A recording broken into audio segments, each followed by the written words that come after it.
독일의 현대 철학자 중에 한스 블루멘베르크라는 사람이 있거든요. 근데 그 사람이 자기 저작물 중에 신화의 재작업이라는 책에서 그 차가운 현실의 공포를 이겨내기 위해서 인간은 서사를 만들어낸다라고 이렇게 얘기를 했거든요. 그러니까 인간이 너무나 아무런 의미도 없는 무자비한 현실에 딱 던져졌는데 그때 사용하는 가장 강력한 무기가 자기를 보호하는 가장 강력한 무기가 바로 서사라는 거예요. 그래서 에드워드한테 있어서도 그리고 방금 얘기하신 그런 여러 사례들에 있어서도 이야기라는 거는 어떤 타인을 속이기 위한 허풍이나 나를 작은 존재로 자꾸 깎아내리려는 그런 슬픈 마음이 아니라 초라하고 또 힘든 일들을 이겨낼 수 있게끔 스스로에게 만들어주는 멋진 갑옷이 바로 이 내러티브인 것 같아요. 맞아요.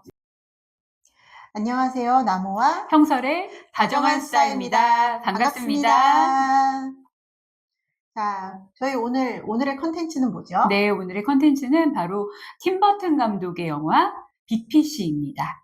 이 팀 버튼 감독의 영화 빅피쉬는 아버지인 에드워드가 들려주는 황당한 모험담을 거부하는 아들 윌의 이야기예요. 그러니까 부자관계의 이야기인데요. 근데 이 아들이 결국에는 아버지의 황당무계하고 거짓말 같은 허풍 같은 이야기들을 진심으로 받아들이고 아버지의 마지막까지 이제 배웅하게 되는 그런 이야기입니다. 이게 그냥 표면적으로 생각하면 진짜 성격이 안 맞는, 기질이 맞아요. 안 맞는 아들과 아버지예요. 그래요. 저는 MBTI와 TCI를 생각하게 네. 되더라고요.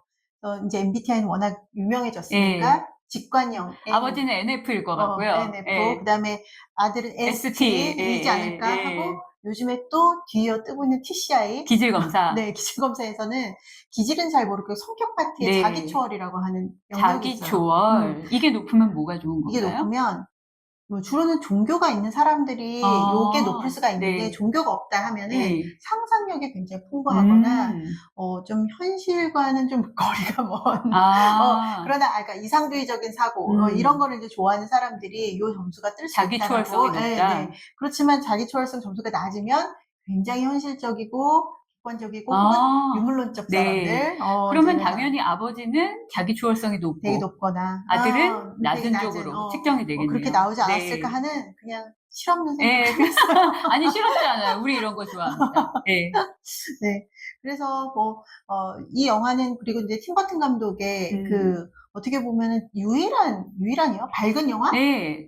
나중에는 물론 찰리와 초콜릿 공장이라든지 이런 것도 있지만 그것도 나름의 어떤 그로테스크함이 있잖아요. 그렇죠. 그러니까 뭔가 진짜 몽실몽실 몽글몽글하다고 할 만한 그런 느낌의 영화는 빅피쉬가 되게 독보적인 것 같아요. 맞아요. 네. 저는 원래 팀 버튼 감독 영화를 너무 좋아해서 네. 가위손 가위손부터 보셨군요. 시작해서 네. 너무너무 좋아했는데 그래서 이 영화를 보고 나서 되게 궁금해지더라고요. 네. 팀 버튼 감독은 어쩌다가 이 빅피쉬라는 영화를 무슨 일이 있었길래. 그러니까 또 궁금해서 또 열심히 또 이제 찾아봤는데 네.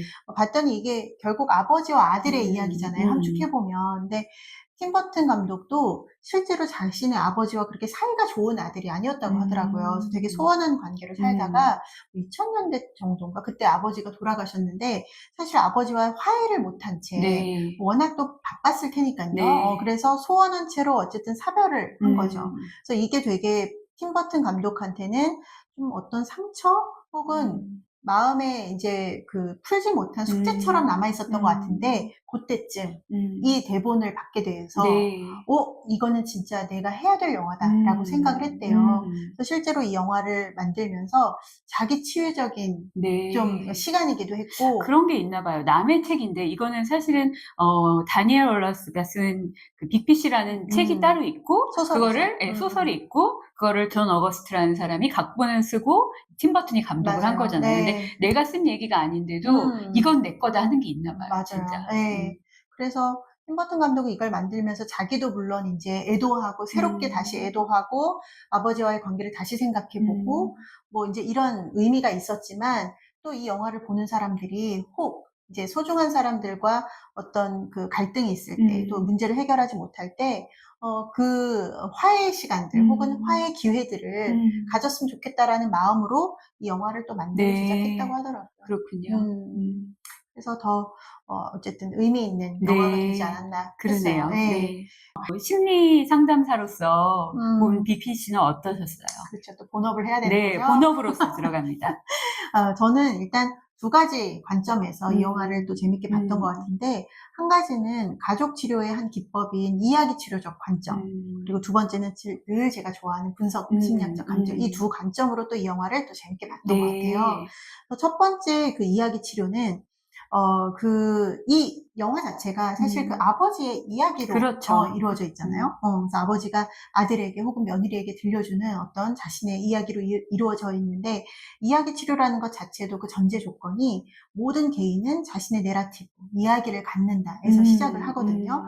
그런데 이 이야기는 다만 빈약한 이야기를 갖느냐 혹은 풍성한 이야기를 갖느냐, 이 차이가 있을 뿐이에요.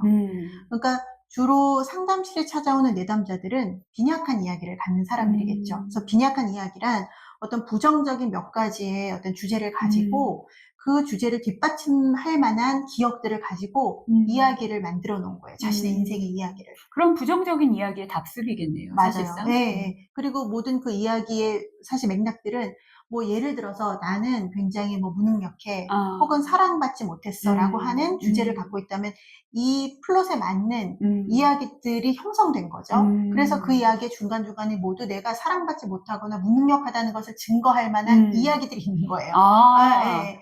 그래서 이야기 치료는 이제 상담자가 그런데 네 이야기에 관여, 삶의 이야기에 과연 그것만 있었을까 네. 해서 어떤 촉진적인 질문들을 통해 이 내담자가 자신의 삶에서 발견해 보지 못한 그런 새로운 이야기, 혹은 독특한 이야기들을, 그런 경험들을 찾아내게 해요.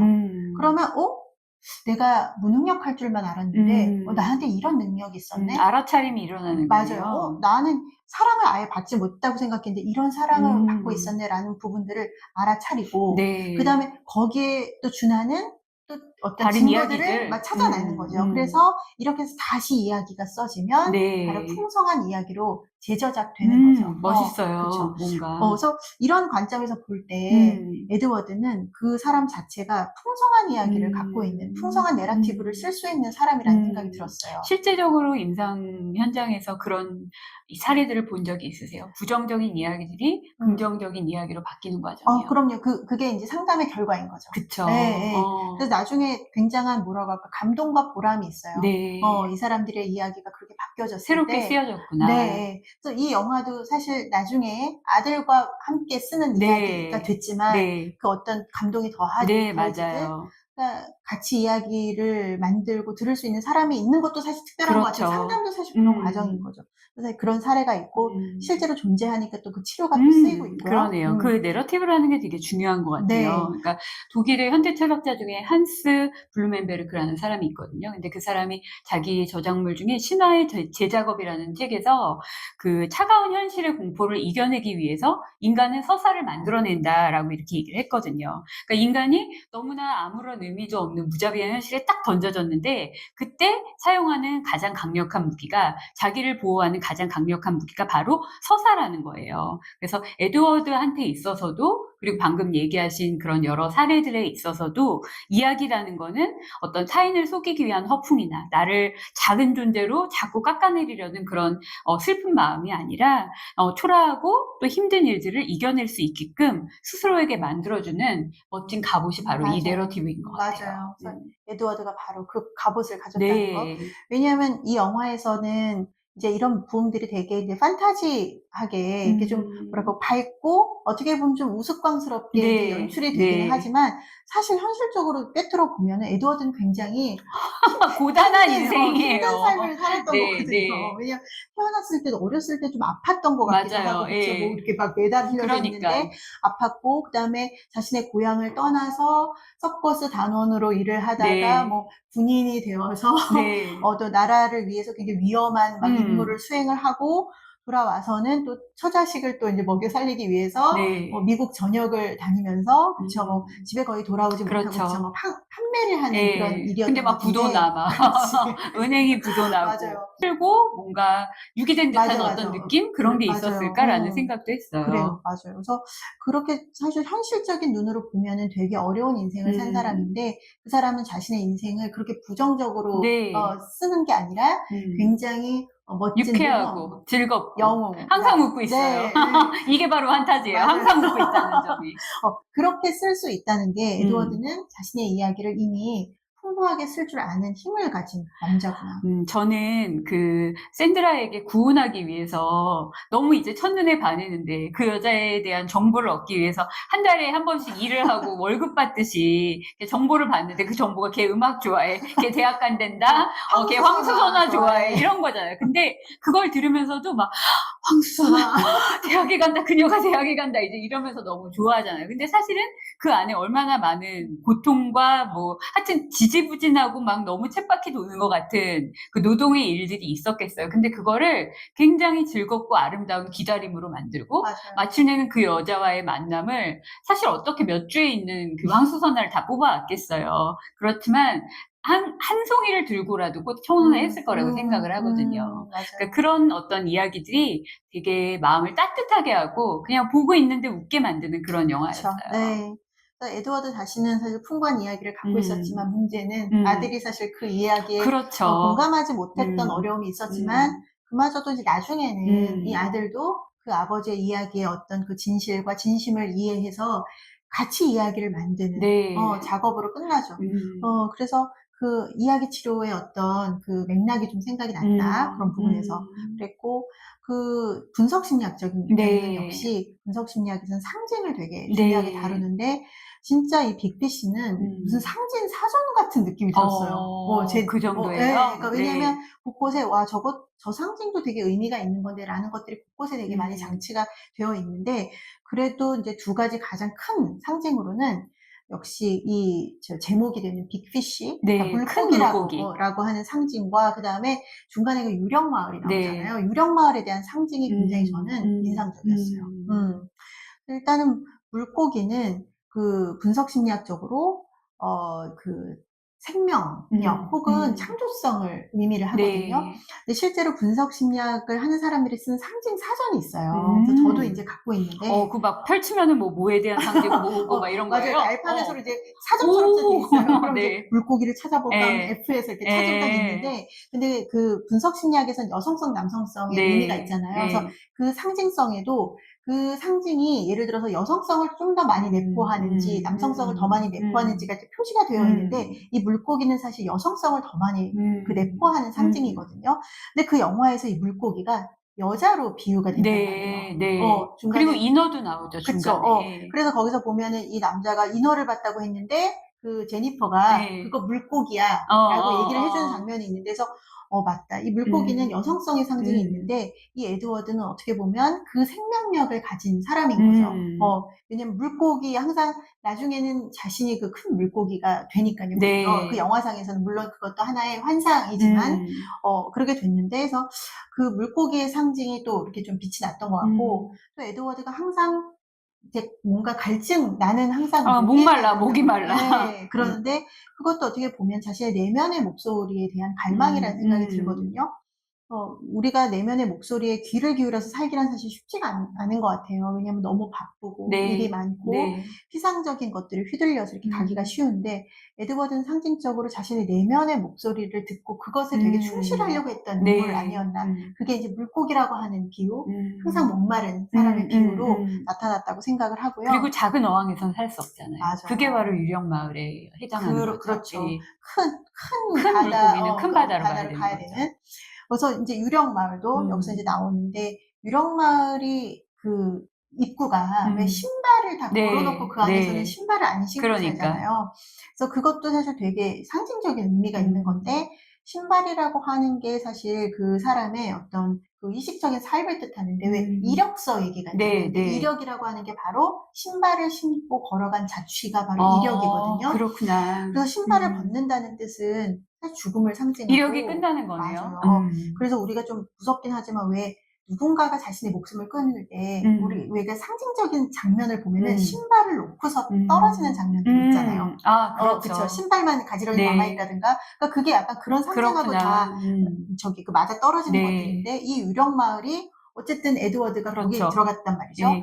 근데 이런 죽음의 상태라고 하는 거는 의식적 활동을 하지 않기 때문에 사실 머물러 있는 거랑 상관 있는 거라서, 에드워드도 어떻게 보면 잠시 거기서 머물러 있었지만 결국에는 거기서 머물러 있지 않고 다시 나오죠. 자기 신발도 찾지 못한 채 그냥 맨발로 나와서 자기 길을 가는데, 그래서 저는 그거를 보면서 우리 인생에도 가끔은 진짜 육체적 죽음이 아니더라도 너무 우리를 소진시켜서 네. 내가 더 이상 내 신발을 끌고 살 수 없는 때가 있는 것 같아요. 번아웃이라고도 하죠. 맞아요. 네. 그래서 그냥 머물러 있고 싶고 가만히 있고 네. 싶은 그런 시기가 있지만 또 그 시기에 우리가 안주할 수는 없고 그때 쉼을 갖고 제대로 쉼을 갖고 우리 에너지가 차오른다면 다시 용기를 갖고 삶의 자리로 나아가야 되는 거죠. 그럴 때 또 삶은 또 돌아가고 그 에너지가 차오르는 걸 어떻게 할 수 있을까요? 보통 어떤 식으로 그거를 인식하죠?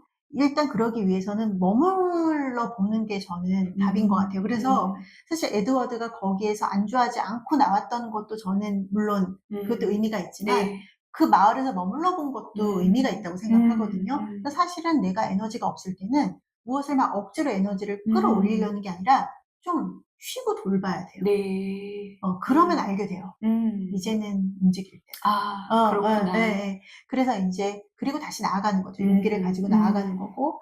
그러나 또 다른 의미의 안주가 있겠죠. 예를 들어서 너무 승승장구하고 성공하고 있을 때 내가 더 이상 다른 뭐 그런 도전하지 않고 네. 지금 편안한 요 삶에 안주하고 싶은 의미도 있을 수 있죠. 그러네요. 더 이상 네. 이력을 그것도 네. 다 하지 않는 거잖아요. 그럴 때도 또 '아 내 삶은 또 계속되어야 하니 또 새로운 것들을 또 도전하고 또 내가 또 그런 것들을 찾아가 보는 네. 이런 용기도 되게 필요한 거죠. 네.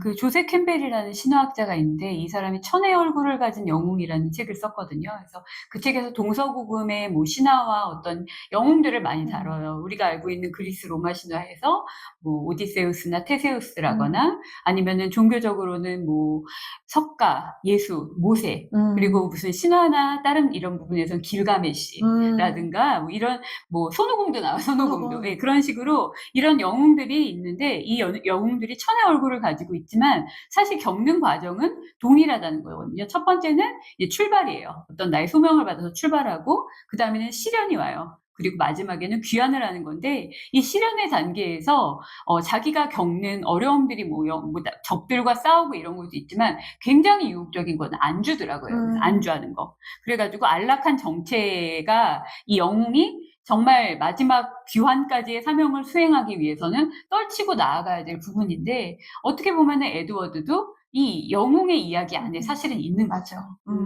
맞아요. 같은 맥락에서도 생각할 수 있는 거죠. 그렇죠. 그래서 에드워드는 안주하지 않는 사람이었잖아요. 네. 그러나 또 결국 또 돌아올 집이 있고 사랑하는 사람이 있었던 사람이기도 하고.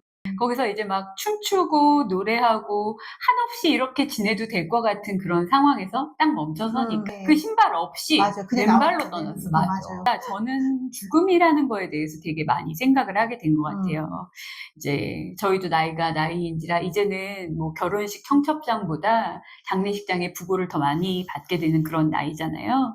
근데 사실 이 죽음은 이제 인간이 겪는 생로병사는 사실은 고통스럽고 괴로운 거잖아요. 그래서 아버지도 그 커다란 덩치 어디든지 쏘다닐 수 있었던 남자가 그 좁은 침대 안에 그냥 딱 갇혀가지고 정말 목이 바싹바싹 마르고 그리고 뭐든지 정력적으로 먹고 즐기고 인생을 살았을 사람이 그 통조림 캔 안에 든 그런 연명식 같은 거를 먹잖아요. 그러면서 이제 비극적인 죽음을 향해서 어떻게 보면 정말 처절할 수밖에 없는 죽음을 향해서 달려가는데 에드워드가 이 비극적인 육신의 죽음에 갇히기를 딱 거부를 하고 아들에게 마지막 이야기를 대신 써달라고 얘기를 하잖아요. 그래서 아들이 만들어준 이야기 안에서 그 에드워드가 뭐 며칠 몇 시 사망하셨습니다. 이런 어떤 의학적인 수치와 진단이 아니라 아들이 만들어낸 아름다운 이야기 안에서 사랑하는 사람들과의 추억을 다시 한번 나누면서 자기가 원래 가야 할 곳, 정말 영원한 곳으로의 귀환을 하는 그 결말이 너무나 아름다운 모습이었던 것 같아요. 그래서 저도 저희 아이들이 저의 죽음을 기억할 때, 아, 엄마가 이렇게 돌아가셔서 너무 슬펐지? 우리 엄마 길 몇월 며칠이지? 이게 아니라 엄마의 삶에 대해서 어떤 아름다운 이야기를 기억하는 게 한 가지 정도는 있었으면 좋겠어요. 예.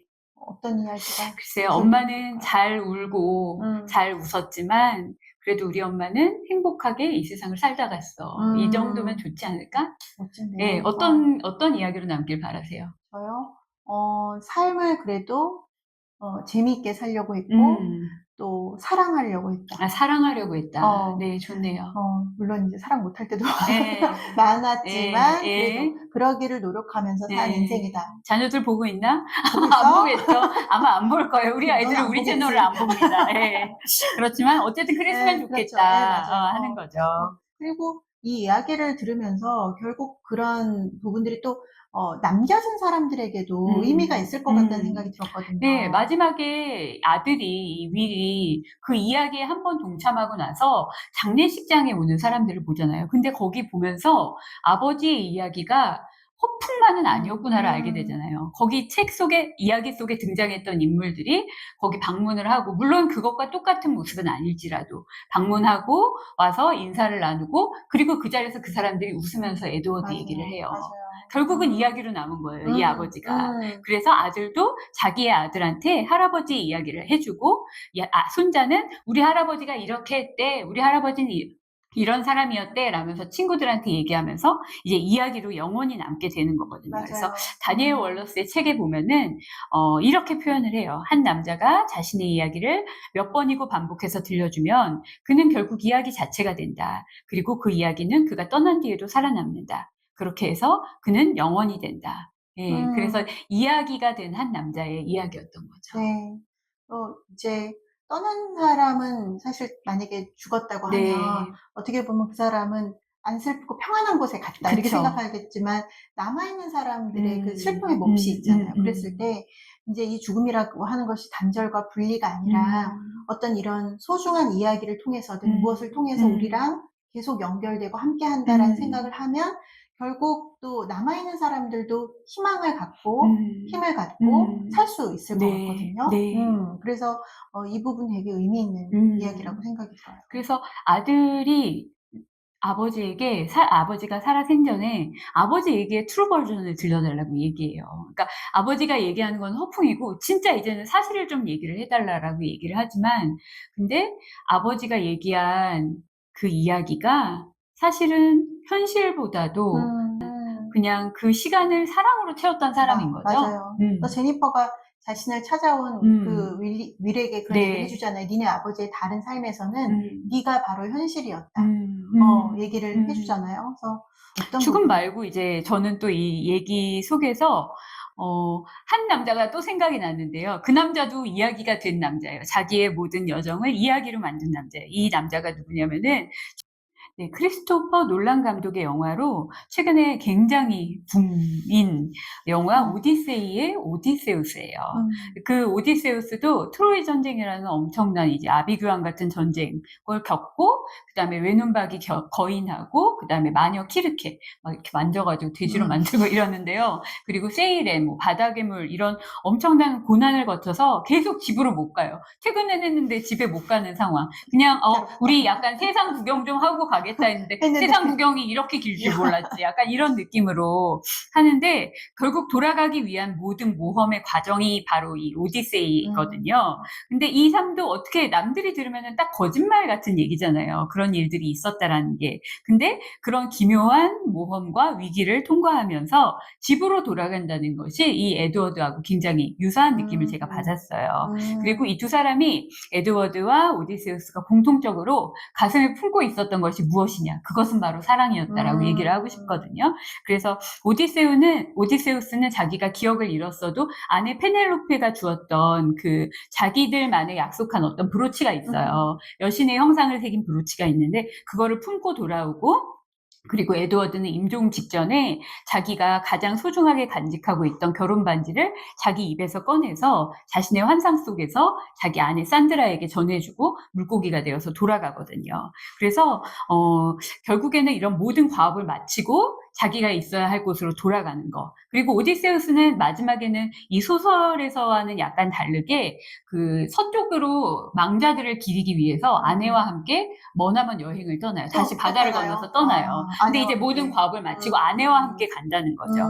그래서 그렇게 되고 에드워드는 아들의 손에 인도되어서 거기에도 사실은 자기 아내가 있잖아요. 그 장면이 너무 이렇게 눈물겨운 게 있어요. 그 욕조 안에 함께하는 장면만으로 너무 좋아하는 장면이에요. 저도 그 장면 너무 좋아하는데, 정말 물이 고픈 남자와 그 남자를 이해하고 여자. 정말 온전히 사랑하는 여자의 모습을 보여줬는데요. 그래서 결국 이 둘 다 삶의 끝에서 물이라는 자유롭고 영원한 어떤 신화의 세계로 자기 발로 가는 거예요. 그러네요. 진짜 네. 그런 공통점이 그런 있네요. 공통점이 있어요. 네. 근데 이제 어떻게 보면은 오디세우스는 영웅이고 이 사람은 그냥 단순한 평범한 사람인데 이거를 같은 선상에 놓을 수 있느냐라는 질문도 있을 것 같은데, 그래도 저는 오디세이아의 얘기가 이제 전쟁과 참혹한 방랑이라는 이야기를 신화적인 언어로 풀어냈다면, 에드워드는 굉장히 무미건조한 일상, 그리고 자본주의에 막 흔들리는, 자본주의의 추에 따라 흔들리는 굉장히 힘든 삶을